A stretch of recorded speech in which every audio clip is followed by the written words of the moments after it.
Hey guys, welcome to BP, the Bible Perspective, Part 6 of Never Bring Ignorance to a Debate, dissecting the Larry Elder's interview on the Breakfast Club. Now, before we get into it, please like and share this video and subscribe to BP, the Bible Perspective. And as always, if you have a thought or comment, add it to the comment section below.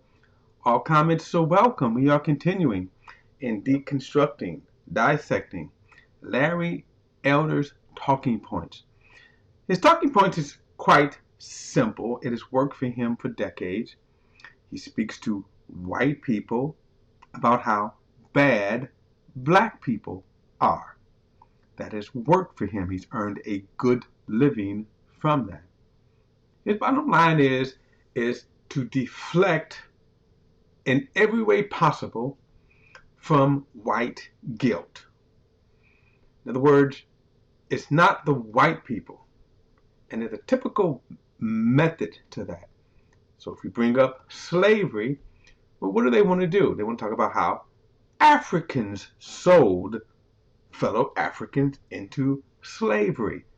And while that's true, what they don't talk about is, then why did the good, God-fearing white folks buy and purchase human beings whom God sent his son, Jesus Christ, to die on a cross for? You never hear that response. I have never ever got a response from that question. But Larry has done good because again, his audiences are primarily white. Okay, primarily white. And it will be primarily white conservatives, maybe white evangelical. You can say evangelical conservatives, conservative Republican. So that's his primary audience. Now, my title, Never Bring Ignorance to a Debate, is aimed more at the Breakfast Club because I felt they wasn't prepared enough to respond to a lot of his stats.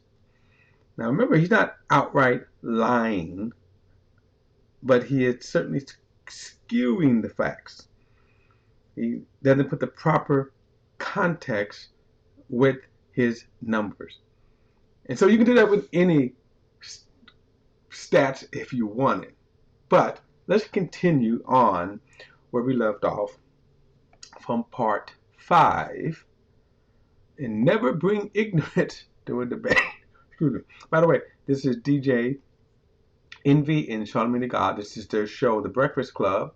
And Tezlon Figueroa is their sort of commentator that they bring on to give relative news, information, analysis on relative topics in which they are talking about. When it came to this subject, she, in my opinion, she did not do well with it. And it's not that Larry was right or wrong, is that when you give a certain facts, and this is why I'm taking the time to go through and let's dissect his statements. Let's dissect what he says. Because sometimes he says them so fast and you want to be focused on what you want to say as opposed to what he is saying. So I have the liberty, I have the opportunity to kind of think over and dissect his statement. So we could pause. This is what I'm doing. We could pause the tape and say, now, here's what he said. Now, let's see if these numbers line up. Let's see if this is factually true or all the way true, or here is the context. So let's get back into it.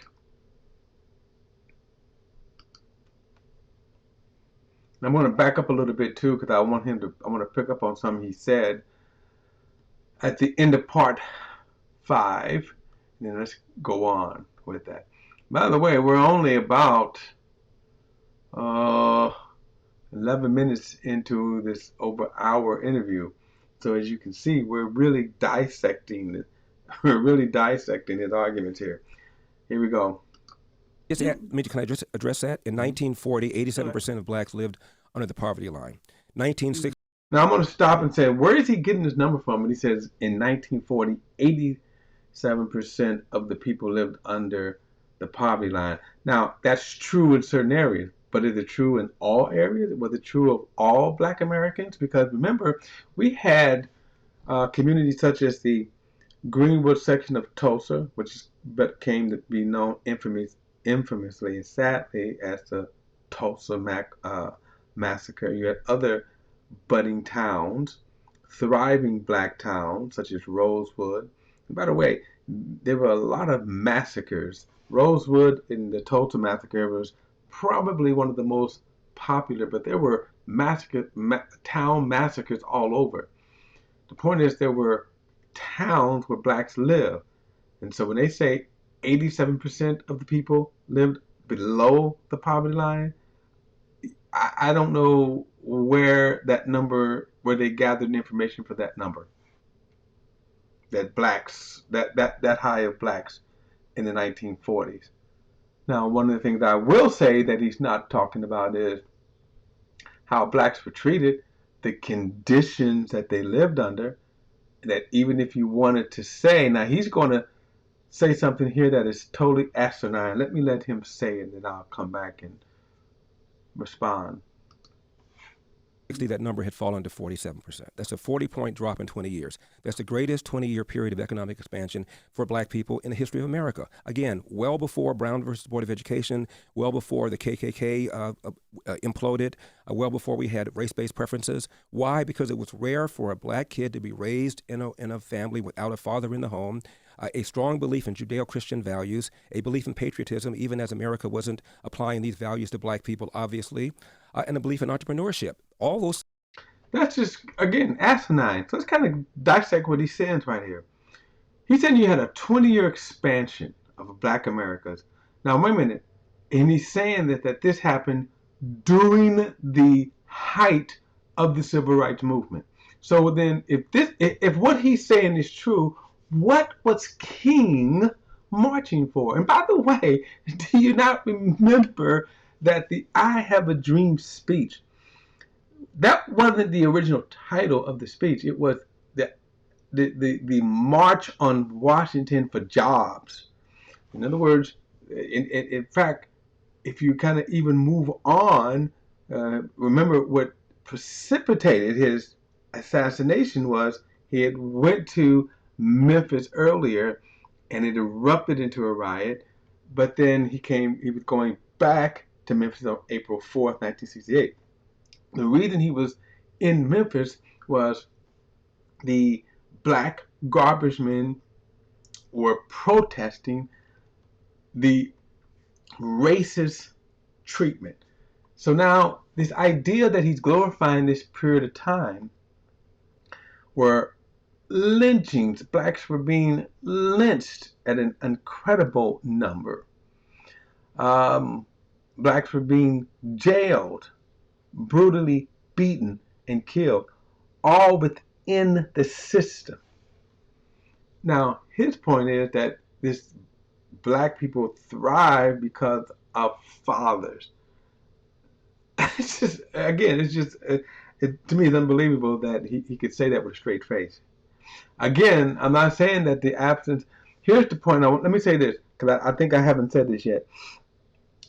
His father, and I think he's going to say it at some point. His father didn't have a father. So if the absence of fathers is was always the key factor of black people being the low end, being on the low end of society, well, why did his father turn out Larry Elders? See, again, so, and then you look at people like Ben Carson. You can look at people like Vody Bachman, all raised by single black mothers, but they were raised by mothers that parent, mothers that were active, parents that were active. As I said before, the whether you have a mother or father or both, and preferably both is better. But if you don't, because remember on the other side of that, what could cause the absence of father? How about wartime? Wartime produces absence of father as soldiers are killed. Do those families then turn out crime-ridden, low, IQ or whatever children? I mean, so we can go on and on and on with this. The point is that the parents have to be active in the child's life. On the other hand, you can have a two-parent homes, as we have said before, and we see that look at most of the two-parent, most of the mass shooters come from two-parent homes. Were the people that were marching on Charlottesville screaming the Jews will not replace us? I mean, surely they must have come from single-parent homes. Well, they were white, so Larry wouldn't even address that. Here we go. Things are now under assault by organizations like Black Lives Matter. Charlemagne, Black Lives Matter had on their website an attack on the nuclear family. The founders are self-described Marxists, trained Marxists. Marx wanted to dethrone God, was an atheist, and Marx did not believe in capitalism, let alone entrepreneurship. So now, is Larry a Christian? Let me dissect this nonsense. Is Larry a Christian? Is he living by Christian principles? Is he living a life pleasing to God? At this point, I'm going to have to say it's just a question, because I don't know. But when he brings up Black Lives Matter, this is one of the most asinine positions here, because is he saying that Black Lives Matter destroyed and or is helping to destroy black families? No, they're living their life. And I believe some of the founders were gay or lesbian, but there's no evidence to show that, one, that their purpose in this sense was to destroy the black family. Their main purpose was addressing police brutality. Now, you may not like their ideology, and I will say, amen. You may not like some of their progressive stands, and I will say, amen. But the fact that he's bringing up Black Lives Matter here has absolutely no bearing on anything relative to his discussion here. It's just now he's just sputtering out talking points, kind of like just to sputter them out. All the things that made black people still survive in virulent racism are now under attack by organizations like Black Lives Matter. All of those things have always been under. First of all, they're not under attack because what's under attack is police brutality. Again, this is deflection. Black Lives Matter was an organization that, and by the way, I have no love for Black Lives Matter. I think they were foolish, and I think they wasn't ready for prime time. And I think they squandered an opportunity where they impacted the world, and they didn't know how to handle it. Okay, but basically, what they confronted was police brutality. See how the deflection here? They didn't go out and say, "Hey, don't get married. Men are no good, right? Marriage is bad." That wasn't their platform. Their beliefs might have been that, but that's not what their platform was. And what you saw marching the impact of the world, but that's it. Actually, remember they started back. The Black Lives Matter organization started back, I believe it was Michael Brown incident. Was it Trayvon Martin? But it was one of those incidents there, and that's where they kind of. But again, it was over police brutality. It exploded with the George Floyd murder, which went around the world, and it was amazing. Now, white conservatives hated that, hated it. It incensed them. But the world took note of Black Lives Matter, which was so amazing. Even the Amish had signed Black Lives Matter. And what they took issue with was the statement, Black Lives Matter. So then they were able to try to attack the Black Lives matter with the organization. Now that said, the organization was its own demise. Okay, they were their own demise. They could have done better. Sadly, they didn't. Under attack by white supremacy. You can go back to things like whether it's the Tulsa race massacres. Like every time black people do create these systems that are our systems and we are the entrepreneurs, it seems like white supremacy finds a way to destroy it. Every time, look, the Tulsa massacre, within about 5 years, that whole area was rebuilt. It was. So again, this is such deflection. Rebuilt by who, Larry? Let's let him finish. I cut him off. Not even called the Black Wall Street until after it was rebuilt. And it was rebuilt, by the way, by black people without one dime of government money. Not true. So listen here. Here's some facts about the Black Wall Street. First of all, the Greenwood section wasn't rebuilt. When you say the Black Wall Street itself, the thriving city wasn't built. The Tulsa City Council voted 4-1 to pass Fire Ordinance number 2156, effectively preventing Black Wall Street from rebuilding. This was in May of 2021.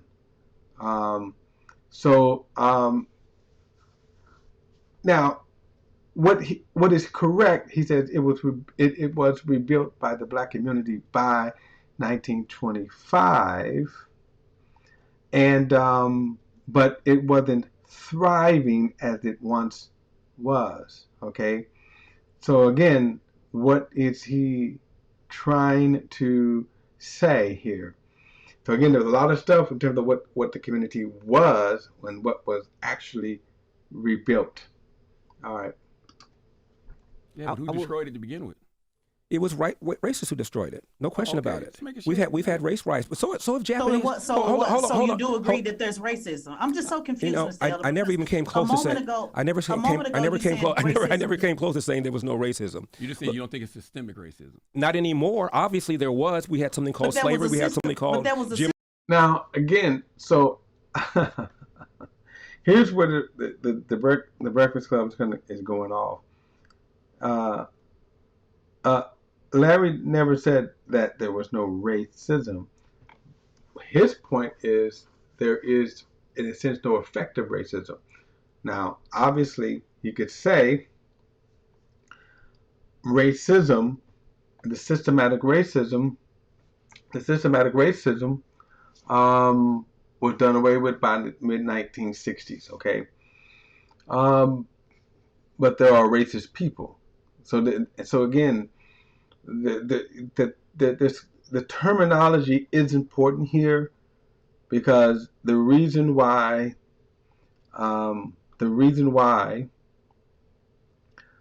Larry was able to refute their terminology is because you have facts in 1964, 1965 effectively ended the systematic, legal, constitutionally protected racism of America. Okay? Now, since that time, then, and this is what Larry focuses on, what has happened. Actually, he kind of makes up some other stuff, but the idea that since this time, when you talk about racism, you have to say from an individual standpoint. I mentioned in the last video, part 5, about the Charlotte marchers, right? The white Charlottesville marchers who marched through Charlottesville with tiki torches, chanting the Jews will not replace us. And I said, when you look at that crowd, they were not wearing Klan sheets. They were wearing button-down shirts in some cases. So in other words, they were teachers, lawyers, hiring managers, right? Even you look at the Karen, the term Karens, the Karens of the day. You know, these are people that are coming out of businesses. They work in corporations that are getting exposed, and they can, of course, losing their jobs. So the point is that then when you look at that society, how do they, in a personal way, then affect that's racism. It's not legal racism, but it's racism nevertheless. Jim System that Crow. destroyed black. It was, hold on, sir. That was I'm the sorry. system that destroyed. That was the system that destroyed Black Wall Street. It's the same system right now that's not even wanting to pay those same living descendants. Because I know your position on reparations, but those. I'll say this about when you talk about, she's talking about the racism that existed during the time of 1920, the Jim Crow status, and then subsequently the law protected them. Okay, the law covered them, acquitted them of any crime. There was never one white person ever charged, or I don't even think they stood trial, and certainly they were not convicted of the massacre, okay, of 1921 Tulsa. Same living descendants of Black Wall Street. Okay. And then you move, and then you go on to say that the system, the quote unquote system, is also trying to destroy President Trump. So I'm just so confused on, do you believe that the system can destroy or not? You pick and choose, sir, and that's what's so confusing to me. You just said it wasn't racism. Now it is racism. When it was time to build it back, I said it wasn't, there was no racism. I said it wasn't systemic racism. Let's talk about. So what are you just hung up on the word system? Can I just make this point, Charlamagne, please? Let's take Chinese Americans. Chinese Americans were the first ethnic group to be excluded with an Immigration Act in the late 1800s. They had riots against Chinese in L.A., in San Francisco. There were laws that prevented Chinese Americans from participating in the laundry business. I'm in California. California, of course, rounded up Japanese Americans during World War II. There were laws that prevented Japanese Americans from owning farmland.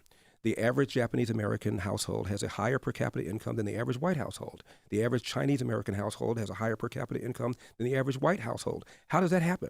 It happens because of a strong belief in family. It is rare for a Chinese American or a Japanese American kid to have a child outside of wedlock, and a strong belief in education and a strong belief in entrepreneurship. These are the kinds of qualities that make people successful. You can't blame every. So, oh my God, listen. Now, here's the problem here. Again, he is saying that the reason why Asians prosper is because of the intact family. Okay. Now, he mentions a lot of things here about what happened to Asians. Okay. Now, in some cases, when you talk about the Japanese internment, that was white America showing their true face again. That they violated Japanese Americans during World War II. Okay, I'm going to come back to that. He is correct when he says that the Asians were highly discriminated against. When he talks about that they couldn't have laundry businesses. But again, now he's going back a few years. But here's the interesting thing about this. That the reason why Asians come here, like any group, we can even say Africans who come here, that seem to prosper more than African Americans. But look at who's coming here. So, for example, if you go to China, in its 1 billion population, plus billion population, are all Chinese, right? At a high IQ? Are they all at the top of the economical scale? Or do you have every level of society represented? High crime, drugs, prostitution, low IQs, as well as, again, the prosperous and highly intelligent Chinese who live in China. Of course, if China is the utopia, why are Asian Chinese coming to America? Same thing with Japanese who come to America. The Japanese who came to America were discriminated against. Their homes are taken away. But here is the difference. They were paid reparations, okay? Yeah, they haven't gotten to the discussion of reparations. I'm just going to mention this and then keep it moving. Did you know that slave owners were paid reparations for the loss of their property, slaves, and not one slave or descendant of slaves were paid for the brutality of slavery? I think I'm going to keep it moving because they're not talking about that. But in terms of Asians now, the Japanese Americans were paid for reparations. And then lastly, unlike African Americans, the Asians and the Asians did not have laws passed against them. Okay, and um, there was nothing that stopped, as far as the country is concerned, uh, Asians from getting loans, opening businesses.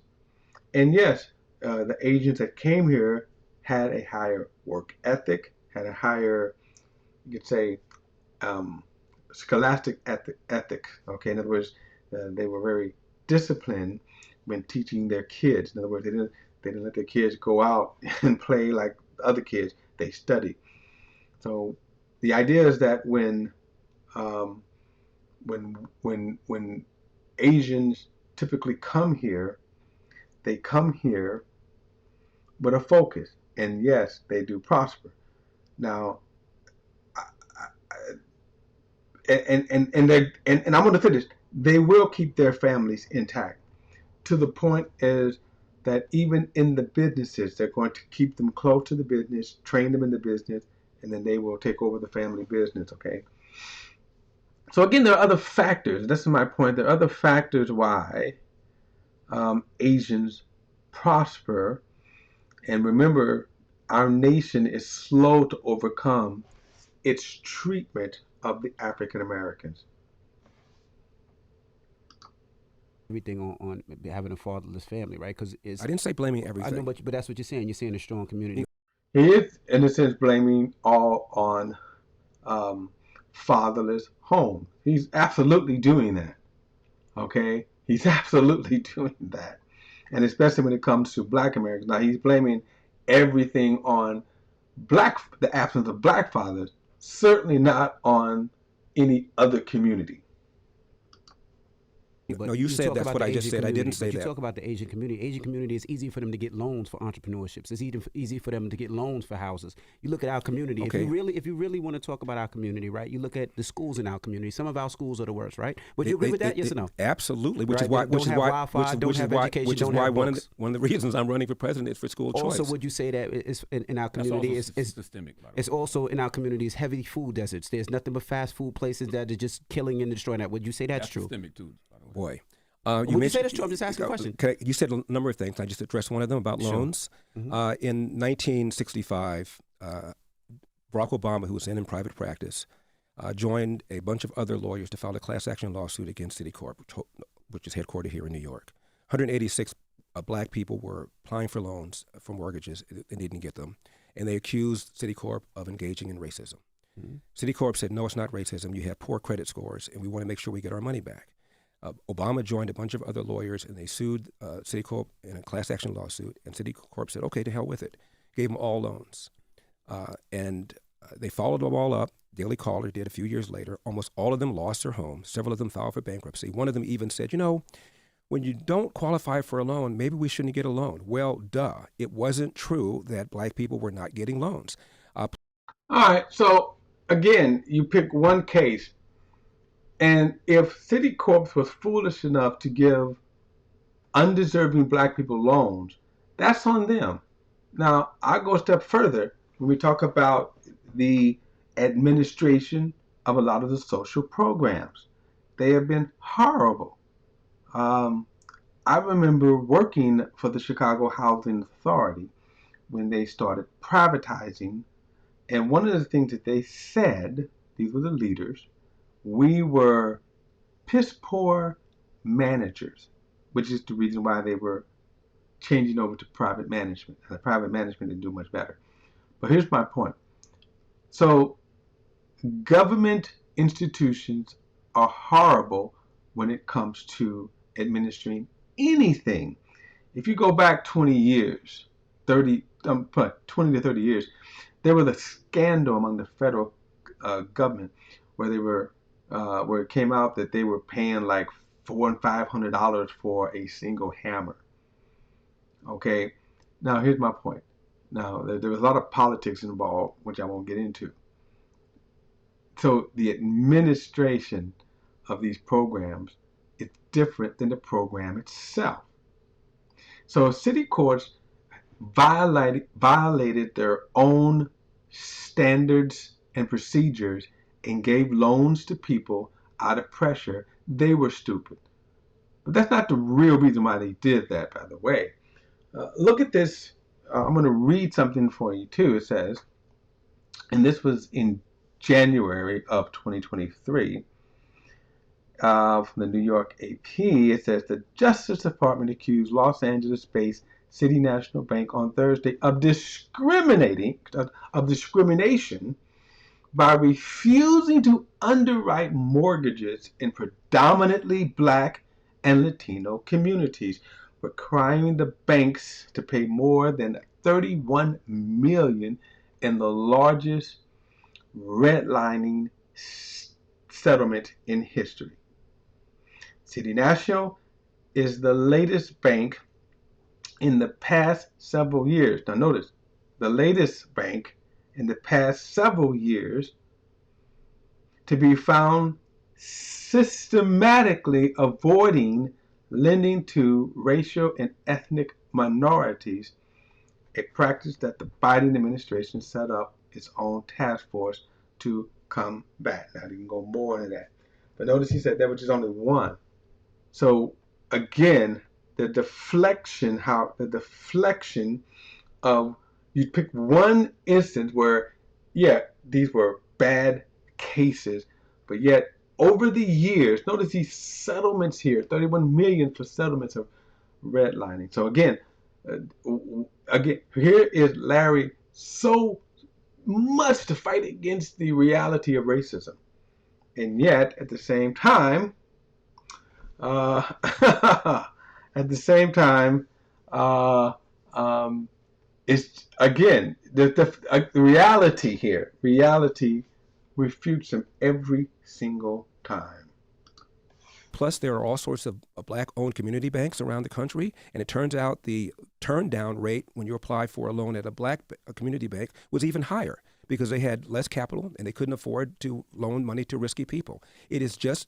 Now, as should it be, but that's not the only people that were turned down during the real estate collapse.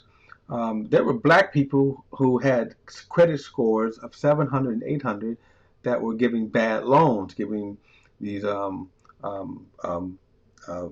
they called it, high interest loans, and instead of giving prime loans. Okay, in other words, again, redlining still exists. Not the case that the reason for the plight of the Black community is because people were not lending money to them. It's just not true. That's not true, but It is very true. I just read you again. Just read where again, redlining. The Justice Department found these institutions guilty, okay, of discrimination.